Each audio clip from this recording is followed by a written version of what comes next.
কিন্তু দেখা গেছে যে জামায়াতে ইসলামী তারা কিছু দলকে নিয়ে বিএনপি বিরোধী একটি জোট করার ইঙ্গিত দিচ্ছে।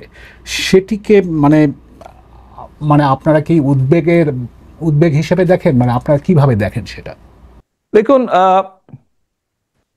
কোন দল বা সমষ্টিগতভাবে কোনো দল যদি বাংলাদেশের যে আইন আছে, বৈধ আইন আছে বাংলাদেশের, যেহেতু সংবিধান এখনো যেটি আছে, এই সব কিছুর ভেতরে থেকে, অর্থাৎ মানুষের সমর্থন গ্রহণযোগ্যতা সবকিছুর ভেতরে থেকে যারা রাজনীতি করবে তারা করতেই পারে। এটাতে তো কোনো সমস্যা বা উদ্বেগের কোনো কারণ আমি দেখি না। সেখানে যদি তারা একটি আলাদা জোট করে, সেটি কি আপনাদের জন্য কোনো চ্যালেঞ্জ তৈরি করবে? না, কেন?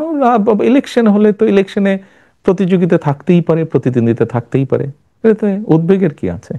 বিএনপি তো আগেও নির্বাচন করেছে, বিভিন্ন সময় বিএনপি নির্বাচন করেছে, কম্পিটিশন করেই বিএনপি নির্বাচন করেছে, প্রতিযোগিতা করেছে। উদ্বেগের কিছু নাই তো।